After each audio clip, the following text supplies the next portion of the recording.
આ રાજકીય માણસો છે ને સાંસદ છે, શુદ્ધ બુદ્ધિથી કરેલું આ કૃત્ય છે. તમારે આવા અભદ્ર શબ્દનો ઉપયોગ કરવો એ તમારી ગરિમાને લજવે છે કે તમે એક સાંસદ થઈને આવું બોલો છો. આમાં આંદોલન ગુજરાત નહીં સમગ્ર ભારત લેવલનું આંદોલન હશે.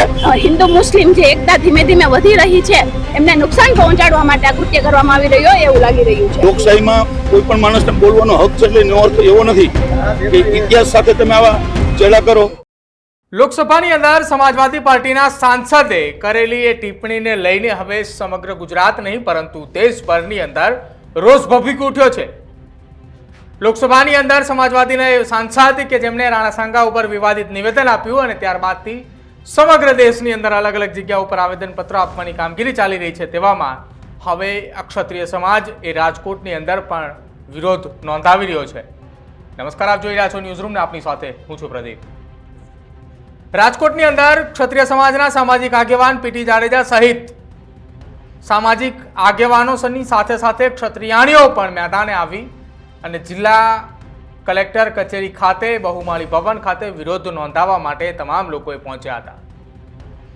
એક તરફ લોકસભાની અંદર રાણા સાંઘાને લઈને વિવાદિત નિવેદન આપનાર સમાજવાદી પાર્ટીના એ સાંસદ કે જેમણે હજુ સુધી માફી નથી માંગી અને તેમે માફી ન માંગતા ક્ષત્રિય સમાજે ફરી એક વખત આંદોલનની પણ ચીમકી આપી છે.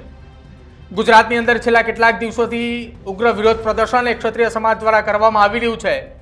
જે પ્રમાણે લોકસભાની ચૂંટણી દરમિયાન પણ ગુજરાતની અંદર ક્ષત્રિય સમાજ જે મેદાને હતો અને જે પ્રમાણે વિરોધ પ્રદર્શન ચાલી રહ્યો હતો એ જ પ્રમાણે અત્યારે પણ ગુજરાતમાં અલગ અલગ જગ્યાઓ પર ક્ષત્રિય સમાજ દ્વારા વિરોધ પ્રદર્શન એ ચાલી રહ્યું છે. જો કે આ વિરોધ પ્રદર્શન મામલે રાજકોટની અંદર કલેક્ટર કચેરી ખાતે એક આવેદનપત્ર આપવામાં આવ્યું છે અને જો આ મામલે કાયદેસરની કાર્યવાહી ન કરવામાં આવી તો આગામી સમયની અંદર આંદોલન કરવા માટેની પણ ચીમકી આપી છે.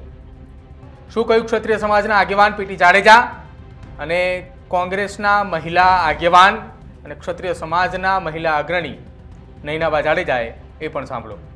આજરોજ અમે સમાજના આગેવાનો અને યુવાન આગેવાનો એટલા જ મળ્યા છીએ અને તાજેતરમાં આ ટિપ્પણી વિશે જાણ્યું હશે કે સંસદની અંદર સપાના એક સાંસદે જે ટિપ્પણી રાણા સાંઘે વિશે કરી એને ઇતિહાસનું જ્ઞાન નથી અને જો જ્ઞાન હોય તો એ આવી ટિપ્પણી કરે નહીં.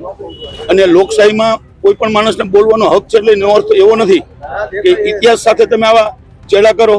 બરાબર છે. લોકશાહીમાં પણ કાયદાનું ઓલું કરાવવું પડે કે લોકશાહીની અંદર બોલવાની પણ મર્યાદા હોય છે, એમાંય પણ ગુનો બને છે.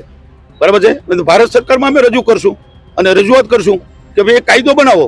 કોઈ પણ સમાજ વિશે ટિપ્પણી કરવી, કોઈ ઇતિહાસ વિશે ટિપ્પણી કરવી. અરે આ ઇતિહાસ રાણા સાંઘાની તમને ખબર શું છે? તમે તો કાળવરે ભગવાન રામ વિશે કરશો, કૃષ્ણ વિશે કરશો. બરાબર છે. અરે ઇતિહાસમાં તો રામ અને કૃષ્ણ જેવા હજારો ભગવાન, હજારો રાજાઓ. બરાબર છે. એ ઇતિહાસમાં બધા ક્ષત્રિયો અને રાજપૂતો રાજાઓ છે.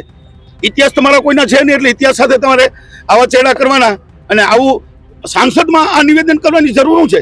સંસદના પ્રશ્નો હોય. બરાબર છે. અને પ્રજાલક્ષી પ્રશ્નોની વાચા આપવાની હોય અને આવા નિવેદનો કરી અને તમે જુઓ છો તાજેતરમાં દરેક માણસ કોઈ પણ આમ ખુલ્લેઆમ ને કાંઈ પણ ટિપ્પણી કરે, પછી સાધુ હોય, સંતો હોય.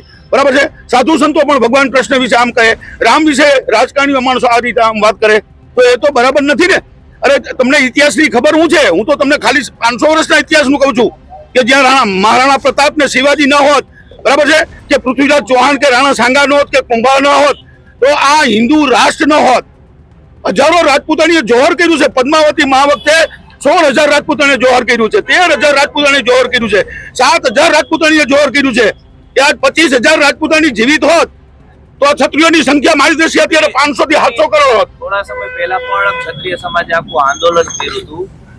એ આંદોલનની કમિટી બનાવવામાં આવી. હવે ફરી એક વખત આ જ પ્રકારનું ને આ જ જગ્યાએ પેલા સાંસદ હતા, આ વખતે પણ સાંસદ છે, લોકસભામાં થયું છે. તો હવે કઈ રીતના આને લઈને કઈ રીતના લડત લડવાના થશે? ના, અમે એના માટે અત્યારે કલેક્ટર સાહેબને આવેદનપત્ર આપીએ છીએ. આગળની રણનીતિ ઘડશું કે જો આવી દરેક વસ્તુ ગમે ત્યારે ટિપ્પણી કરવામાં આવે ને પછી માફી માંગી લઈએ, માફ કરી દેવાના, તો એવા માફ કરવાના હોય જ નહીં. ભાઈ તમે જાણી જોઈને બોલો છો, શુદ્ધ બુદ્ધિથી બોલો છો અને શા માટે બોલો છો? અને સંસદનો આ પ્રશ્ન જ નથી. અને ઇતિહાસ સાથે શા માટે? ઇતિહાસ તમે બનાવો ને, અને તમે ઇતિહાસ બનાવીને પછી અમે તમારા ઇતિહાસના વખાણ કરશું. તમને એવું લાગે છે કે રાજકારણીઓ છે તે રાજકીય રોટલા શેકવા માટે આ પ્રકારની ટિપ્પણી કરતા હોય છે? હા, પણ એવું જ છે ને. બોલો, આ રાજકીય માણસો છે ને સાંસદ છે, શુદ્ધ બુદ્ધિથી કરેલું આ કૃત્ય છે. બરાબર છે, આને કઈ સાંકી ન લેવાય. પણ આમાં તમારી કમિટી ચંપલાવશે, કમિટી કઈ નિર્ણય કરવાની છે આને લઈને? આ કમિટી શું થતો રાષ્ટ્ર લેવલનો પ્રશ્ન છે અને આપણે તો મીડિયામાં જોતા હશો કે રાષ્ટ્ર લેવલે આની ચર્ચા થઈ રહી છે અત્યારે. બરાબર છે, સમગ્ર રાષ્ટ્રની અંદર, ભારતની અંદર બરાબર છે, રાજપૂતોમાં રોષ છે. અન્ય સમાજ પણ કહે છે કે આવી ટિપ્પણીઓ કરે શા માટે એમ, આના માટે કાયદો બનાવવો જોઈએ. પણ ઐતિહાસિક ટિપ્પણી નહીં, કોઈ પણ જાતની ટિપ્પણી કરવા માટે માણસને લોકશાહીમાં એવો બોલવાનો અધિકાર જ નથી. કોઈ માણસને ઉતારી પાડવો, એને પાડી દેવો, એના વિશે અશ્લીલ વાત કરવી, એની રીતે કોઈ ઇતિહાસ સાથે ચેડા કરવા, એમાં તો ગુનો જ બને છે. પ્રશ્ન એ છે કે પેલા વખતે બધા આવ્યા હતા. આપની વાત સાચી છે. અત્યારે મેં દરેક જિલ્લા લેવલે આવેદન પત્ર કલેક્ટર સાહેબને આપ્યું છે. જામનગર, રાજકોટ, ગઈકાલે પરમ દિવસે સુરેન્દ્રનગર, દરેક જિલ્લામાં અપાઈ ગયું છે. બધા જિલ્લામાં આવેદન પત્ર આપી અને પછી જો ન્યાય નહીં મળે અને આના વિશે કઈ પગલાં લેવામાં નહીં આવે તો આગળની રણનીતિ ઘડવા માટે જે અમારી સમિતિ છે એ સમિતિમાં પછી એ પ્રશ્ન લાવશું. ત્યારે આમાં આંદોલન ગુજરાત નહીં, સમગ્ર ભારત લેવલનું આંદોલન હશે અને એ આંદોલન ગુજરાતમાંથી ભારતમાં લઈ જશું. જ્યારે ઇતિહાસની ખબર ના હોય અથવા તો જેણે બલિદાન આપ્યા છે એમની ખબર ના હોય તો સંસદમાં બેસીને કે જે ખૂબ જવાબદારી ભર્યું સ્થાન હોય છે ત્યાં બેસીને કોઈ પણ પ્રકારની ટિપ્પણી કરવી ન જોઈએ. અમારા પીટી બાપુએ જેમ કીધું કે સંસદ હતી તો સંસદમાં લોકોના ઘણા બધા પ્રશ્નો છે, તમારે એની ઉપર વાચા આપવી જોઈએ, એના ઉપર કામ કરવું જોઈએ. નહીં કે જેમણે 80 ઘાવ સહન કર્યા હતા, જેમના શરીર ઉપર 80 ઘાવ હતા, એક આંખ નહોતી, એક પગ નહોતું, છતાં પણ જો એક વીર યોદ્ધા દેશ માટે લડ્યો હોય તો એમના માટે તમારે આવા અભદ્ર શબ્દનો ઉપયોગ કરવો એ તમારી ગરિમાને લજવે છે કે તમે એક સાંસદ થઈને આવું બોલો છો. પણ મને એવું લાગે છે કે જેમ રાજકીય પક્ષો અવારનવાર પોતાના મતલબ માટે, એટલે કે મને એવું લાગે છે કે ભાજપનું કામ કરતા હોય સંસદમાં બેસીને પણ સપાના નેતા, કે અત્યારે હવે મુદ્દો પૂરો થઈ ગયો છે હિન્દુ મુસ્લિમને, તો ક્યાંક ને ક્યાંક એમને નુકસાન થઈ રહ્યું હોય એવું લાગી રહ્યું છે. એટલા માટે ફરીથી આ મુદ્દો સળગતો રહે એ હેતુથી આ લોકોએ કૃત્ય કર્યું હોય કે જેથી હિન્દુ મુસ્લિમ જે એકતા ધીમે ધીમે વધી રહી છે એમને નુકસાન પહોંચાડવા માટે આ કૃત્ય કરવામાં આવી રહ્યું હોય એવું લાગી રહ્યું છે. તો લોકસભાની અંદર આપેલા નિવેદન બાદ હવે સમગ્ર ગુજરાત સહિત દેશભરની અંદર એ રોષ ભભૂકી ઉઠ્યો છે. તેવામાં હવે આગામી સમયની અંદર જો સમાજવાદી પાર્ટીના સાંસદ દ્વારા માફી નહીં માંગવામાં આવે તો સમગ્ર દેશની અંદર આંદોલન કરવા માટેની તૈયારીઓ પણ પીટી જાડેજા દ્વારા દર્શાવવામાં આવી છે. જો કે આગામી સમયની અંદર કયા પ્રકારની રણનીતિ ક્ષત્રિય સમાજ નક્કી કરે છે તે જોવું રહ્યું. જો કે હવે આ મામલે સંકલન સમિતિ સાથે પણ ચર્ચા કરવામાં આવશે અને સંકલન સમિતિને સાથે રાખી ઉગ્ર વિરોધ પ્રદર્શન સાથે આંદોલન કરવાની તૈયારીઓ પણ એ રાજકોટથી દર્શાવી દેવામાં આવી છે. ક્યાંક આગામી સમયની અંદર લોકસભાના એ સમાજવાદી પાર્ટીના સાંસદની વિરોધમાં રાજકોટ ખાતે મોટું સંમેલન મળે તો નવાય નહીં, પરંતુ એ તમામની વચ્ચે કાયદેસરની કાર્યવાહી કરવા માટે સમગ્ર દેશની અંદરથી અલગ અલગ જગ્યાઓ પરથી આવેદનપત્ર આપવાની કામગીરી ચાલી રહી છે.